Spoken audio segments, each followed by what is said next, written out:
그러면 이건 이제 국가 시스템을 잠깐 논한 겁니다. 개인은 어떻게 됩니까? 물론 제가 대표님이 무슨 말씀하실지 제 너무나 잘 알고 있지만 네네. 우리 뭐 처음 접하시는 분들께라도 부동산보다 주식이라고 강조를 많이 하고 계시고 또 몸소 실천까지 하고 계시잖아요.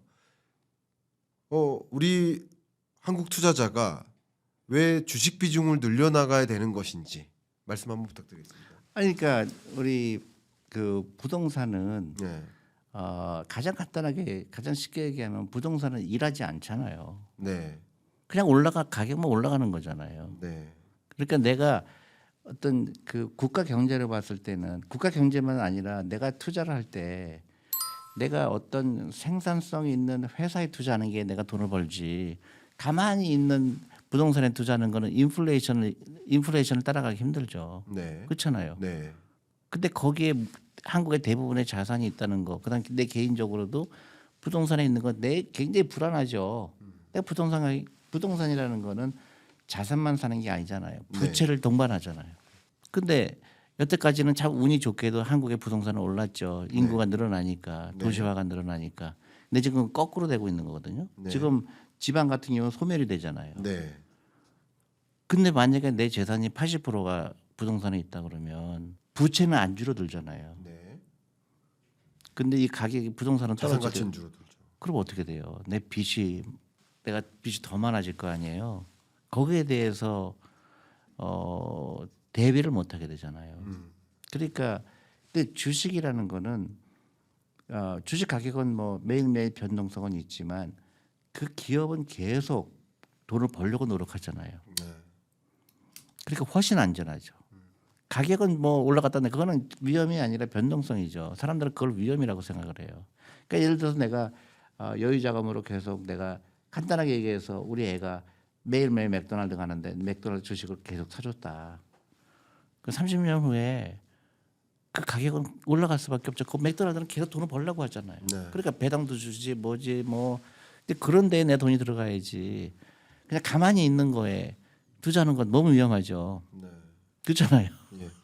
근데 부동산은 일하지 않아요. 이 말씀이 저는 굉장히 강하게 예, 그렇죠. 저한테 딱 부동산은 일하지 않는다. 일하지 않죠. 그러니까 뭐 많은 독자분들의 그 댓글을 보면 그 콘크리트 구조물에 왜 돈을 자꾸 쏟아붓느냐 이런 말씀도 그렇죠. 많이 하시거든요. 그렇죠. 네, 근데 예를 들어서 옛날에는 이제 가격이 올라가는 이유가 네, 이제 한국은 도시화가 안 돼 있었고 근데 도시에 사람이 몰리면서 당연히 이제 주거가 모자라죠. 네, 그러니까 가격이 올라가게 되고 그게 인구가 또 늘어나게 되고 하니까 그때는 그게 맞았지만은 이제 잘 생각해 보면 지금 일본 같은 경우는 동경도 빈집이 한 20만 개가 넘는데요. 네, 네, 그건 어느 정도 예견이 된 거거든요. 네, 네, 그러니까 우리 다음 세대가 내가 살고 있는 집을 살 수 있을까? 제가 볼 때 못 살 것 같거든요. 그 정도 수입이 있지 않을 거거든요.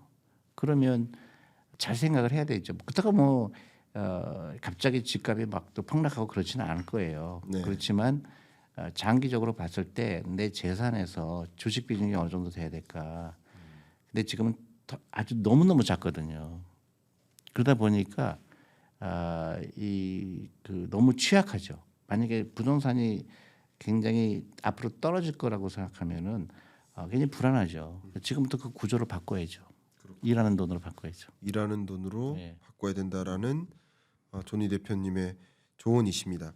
자, 그러면 이제 논의를 했을 때 우리가 금융 시스템을 이해하고 뭐 국가도 그런 금융 시스템을 개선해 나가기 위한 고민을 해줘야 되겠지만 우리 개인 투자자들로서도 주식 비중을 좀 늘려야 되겠다라는 생각까지 이미 전달이 됐을 것 같습니다. 자, 그러면 여기서 대표님이 그동안도 강조를 많이 해주셨지만 기업의 그 본질적 가치, 기업의 어떤 본질 가치 자체에 집중을 했으면 좋겠다. 뭐 이런 말씀을 많이 해주셨고 그런 것을 고려했을 때 우리 투자자가 꼭 알았으면 하는 거. 예, 우리 존리의 부자 학교 가면 수업 들을 수 있는 그거 몇 가지 포인트만 좀 말씀 부탁드리겠습니다. 그러니까 이제 몇 가지 굉장히 쉬운 거예요. 무조건 시작해라. 네, 시간이 중요하다. 그냥 내가 5살 때 시작하는 거와 10살 때 시작하는 거 완전히 틀리다. 네. 그다음에 두려워하지 말아라. 네. 그다음에 여유 자금은 소비하기 전에 만드는 거다. 소비한 다음에 만드는 게 아니다. 네. 그러니까 월급의 10%는 무조건 투자한다든가 그런 헤비틀이 있어야 되죠. 그러니까 습관적으로. 네. 그리고 라이프를 스타일을 바꿔야 되죠. 더 이상 부자처럼 보이려고 하지 말아라. 네. 부자 그러니까 영리한 부자가 돼야 되지. 부자처럼 보이면 안 된다. 부자가 돼야 된다. 그거를 계속 하고 그러면 인생이 많이 달라져요. 저희 학교 오시는 분들은 네. 그 많이 웁니다. 울어요. 울어요. 네. 그게 뭐냐면 파이낸셜 프리덤이에요. 자유를 얻은 거예요. 그동안은 내가 너무 함부로 살았구나. 돈을 함부로 했구나. 특히 온 가족이 많이 오십니다. 네. 그래서 처음에는 여기를 왜 와야 되지? 그런데 그 온 가족이 돈에 대한 생각을 다시 해야 돼요. 그래서 제일 바보 같은 게 사교육비예요. 사교육비가 1년에 한국에 쓰이는 돈이 얼마인지 아세요? 30조예요. 네. 그 30조가 우리 아이들 창업 자금으로 쓰이면 어떻게 될까요? 국가가 정말 엄청난 나라가 되죠. 그리고 그게 선순환해서 우리한테도 오겠죠. 당연하죠. 그래서 한국에서도 구글이 나오는 거예요. 네. 그거를 내가 너무 화가 나는 거예요. 왜 그 돈을 쓰레기통에 갖다 버릴까? 우리 아이들 괴롭히는 데 돈을 쓸까? 우리 애가 국영수 잘한다고 달라질 게 있어요? 우리 애가 수학 잘한다고 노벨상 받나요? 우리는 옆에를 내가 아이들한테 물어봐요. 너희들 경쟁자는 옆에 있는 친구들이 아니다. 해외에 있는 친구들이지. 우리 한국에 있는 아이들은 동업을 할 아이들이에요. 네. 근데 우리는 저로 점수 경쟁을 하고 있어요. 네. 그러니까. 끔찍한 교육을 받고 있는 거예요. 밤 11시까지 뭐 하고 있는 거예요. 그 시간에 열심히 자고 스포츠하고 궁금한 게 많아야 되고 그걸 왜 우리가 스스로 아이들을 괴롭히는 데 돈을 써요. 네. 그렇잖아요. 그러니까요. 이게 참 안타깝게 유태인이 전 세계에서 가장 부유한 이유가 이거예요. 교육이에요. 네. 유태인은 금융교육을 하고 한국은 국영수 교육을 해요. 수학 잘한다고 달라지나요? 유일하게 달라지는 건 옆집 애를 이겼다는 거예요. 그렇잖아요. 점수 경쟁. 점수 경쟁. 실력 경쟁도 아니고. 젊은이들이 왜 해요? 점수 경쟁할 이유가 없죠. 우리도 모르게 그런 지극히 잘못된 사회 시스템을 갖고 있는 교육 시스템. 그러니까요. 네. 그 점수 경쟁은 글로벌 경쟁에서 봤을 때는 아무 의미도 없는. 아무런 의미가 없죠. 네. 외국에 갔는데 외국에서 너 어느 대학교 나와서 연세대학교 나와서 서울대 나와서 뭐가 중요해요. 그러니까 아이들한테 어렸을 때부터 창업을 가르쳐야 되고 금융을 가르쳐야 되고 스포츠를 가르쳐야 되겠죠. 네. 건강한 육체적으로 건강하고 정신 건강하고 대신에 부자가 돼야 되죠. 네. 그래서 저는 이게 획기적으로 바뀌어야 되지 않으면 대한민국 미래가 없다고 생각해요. 네. 그러면 너무 좋습니다. 그 부분까지 여러분들 많이 전달이 됐을 것 같고요. 그러면 뭐 물론 대표님이 투자하는 시점이 중요하다. 어떤 기업을 고르는 거는 덜 중요하다라는 말씀을 주셨습니다만 다시 한번 확인을 하겠습니다. 이 본질의 어떤 기업 본질의 가치에 집중을 해서 어떤 기업에 투자할지를 선택할 때 뭐 꼭 확인해야 될 사항이 있다면 그러니까 네. 처음부터 내가 전혀 이제 투자도 안 해봤는데 네. 어떤 기업을 고르는 거는 굉장히 어렵죠. 네. 그러니까 제가 볼 때는 그거는 강을 건널 때 수영 한 번도 안 해본 사람인데 강 건너는 거랑 똑같은 얘기죠. 네. 그래서 그렇게 하지 마시고 일단 계좌를 열어라. 네. 연금저축펀드라는 좋은 제도가 있으니까 세금 혜택을 받으니까 연금저축펀드라는 계좌를 일단 열어라. 아직도 안 연 사람 많아요. 네. 그럼 1년에 1,800만 원까지 할 수 있잖아요. 네. 그러면 1,800만 원 채우기 쉽지 않죠. 한 달에 150만 원씩 해야 돼요. 그러니까요. 그러니까 그 계좌를 일단 열어라. 그게 액션이에요. 네. 두 번째 투자 대상을 찾아야 되잖아요. 네. 그러면 많이 흔하게 얘기하는 ETF 뭐 S&P 500 ETF, 코스피 200 ETF 네. 그거는 뭐 자기 느낌에 자기 뭐 저기 뭐라 그럴까요? 그 느끼는 대로 해도 되죠. 난 미국에 투자하고 싶어. 그래 S&P 500 사는 거고. 한국이 왜 싸야 되는데 한국에 투자하는 건 그 퍼센테이지는 알아서 하는 거고요. 네. 어렵게 생각하지 말라는 거예요. 일단 시작해라. 네. 온 가족이 같이 해라.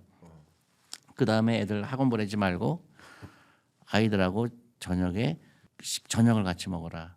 그게 결대적으로 중요해요. 유태인이 부자가 되는 이유는 딱 그거예요. 저녁을 같이 먹어서 그래요. 그러니까 특히 뉴욕에 있으면 유태인들은 금요일 날 저녁에 다 같이 예배를 봅니다. 집에서 해가 지기 전에. 네. 그래서 그 유태인들은 그 금요일 날은 전부 집에 해지기 전에 들어가려고 난리예요. 그게 유태인의 부자를 만든 거예요. 근데 일본하고 한국은 저녁을 같이 안 먹어요. 그러게요. 아이들도 바쁘고 아이들도 어른들도 바쁘고. 어른들도 바쁘죠. 아빠는 이제 회식하고 엄마는 아이들 저기 학원 가는 거 기다리느라고 옆집 엄마랑 얘기하고 생산성이 전혀 없는 일을 하는 거예요. 가족하고 있어야 되고요. 가족하고 돈 얘기를 하는 거예요. 주식 얘기하는 겁니다. 그것처럼 좋은 교육이 없죠. 그래서 경제 이야기, 주식 이야기를 좀 생활화하면서. 그렇죠. 그러니까 저는 너무 재밌을 것 같아요. 뭐 아이가 10살이면은 그 만약에 주식에 관심이 있다 그러면 야 요새 뭐가 좋대는데 그 넌 어떻게 생각하니? 그럼 아이가 아빠 나는 요새 내가 게임을 하는데 이 게임 만드는 회사가 엄청나게 돈을 벌 것 같은데 그러면 당연히 야 그 회사 매출액이 얼마인지 알아볼까? 그러면 요새 챗GPT가 다 가르쳐줘요. 이 회사 시가총액이 어떻게 돼? 이런 단어에 대해서 전혀 모르더라고요 사람들은. 시가총액이 뭔지도 모르고 퍼가 뭔지도 모르고. 네. 그것도 특히 영어 배우고 싶으면 금융을 알면 영어가 훨씬 쉽게 이해가 되죠. 다 영어니까 단어가. 그렇죠. 그러면 아이들은 굉장히 성숙하죠. 근데 국영수 잘할 필요 뭐 있어요? 진짜로. 그 그러게요. 점수가 왜 중요하죠? 그래서 미국에서도 지금 SAT를 없앤다고 그래요. 너무 바보 같은 시험, 사시선단이잖아요. 그 남이 낸 문제를 계속 반복해서 푸는 게 그게 너무 좋지 않은 거잖아요. 지금은 챗GPT가 알아서 해주는데. 네. 그래서 다 이제 너무 기계가 잘하잖아요. 그걸 내가 왜 해야 돼요?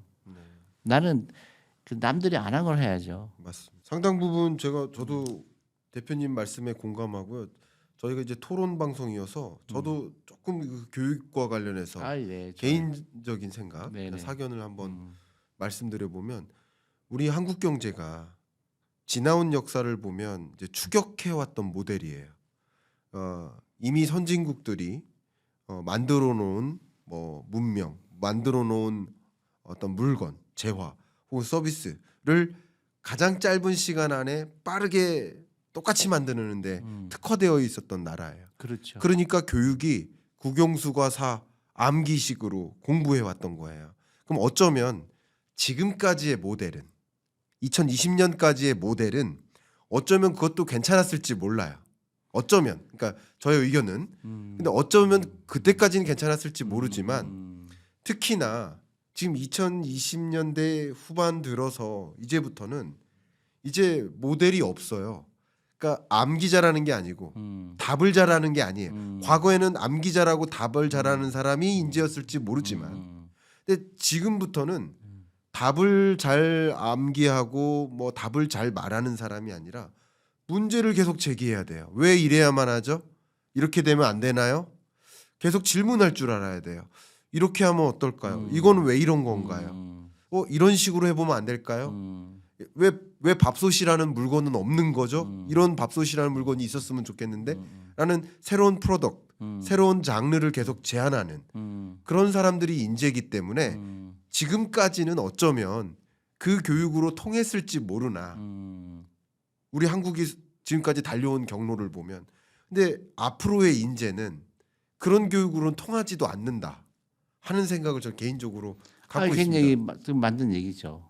그러니까 그 한국이 잘 쓸 수 있었던 거는 저는 딴 게 아니라고 봐요. 한국 사람의 근면성이에요. 네, 한국 사람처럼 근면한 나라가 맞아요. 없어요. 예. 근면성이에요. 열심히 일하고 남들 잘 때 나는 더 일하고 그게 성공 모델이었는데 좀 잘 살다 보니까 이제 다른 나라도 마찬가지예요. 여기까지 온 나라는 굉장히 많아요. 네, 그 따라가는 거는. 근데 미국도 마찬가지죠. 미국도 전부 옛날에 우리 물건 살 때 미제라고 그랬잖아요. 미국에서 만든 건 무조건 좋았잖아요. 네, 근데 지금 아무도 미국 물건 살려고 하지 않죠. 네, 그 스테이지가 지난 거예요. 그러니까 일단 임금이 비싸요. 그러니까 지금 트럼프 대통령이 전부 미국으로 와라 그러는데 그런 성공할 수가 없는 이유가 임금이 너무 비싼 거예요. 그걸 모르고 자꾸 억지로 오라 그러니까 이게 마찰이 되는 거예요. 네. 그러니까 그 스테이지가 있는 거예요. 한국도 처음에 돈 번 거 뭐예요? 전부 노동집약적이잖아요. 그렇죠. 그냥 시골에서 올라와서 그냥 공장에서 일하는 그게 잘 된 거잖아요. 그 다음에 이제 더 이상 그거 갖고는 안 되죠. 임금이 올라가니까 어쩔 수가 없죠. 네. 그러니까 좀 더 자본 집약적인 걸로 옮기가 된 거고, 그러니까 뭐 제지라든가 철강이라든가 그게 다르는데 그것도 이제 중국한테 안 되죠. 네. 그러면 또 뭐예요? 이제는 지식 산업이죠. 이렇게 우리가 K-팝 네. 이제 그런 엔터테인먼트 그것도 한계가 왔죠. 네. 그 뭐예요? 금융이에요. 네. 다음은 금융. 그렇죠. 그래서 미국이 다 줘도 괜찮은 게 미국이 돈을 갖고 있잖아요. 네. 그래서 금융인 거예요. 근데 그런 나라를 그런 걸 잘 몰라요. 다른 나라들은. 그러니까 옛날에 있던 거에 매달려 있는 거예요. 일본이 정확하게 그죠. 아 옛날에 나 잘 됐었는데. 그러니까 좀비 기업이 많은 거예요. 일본은.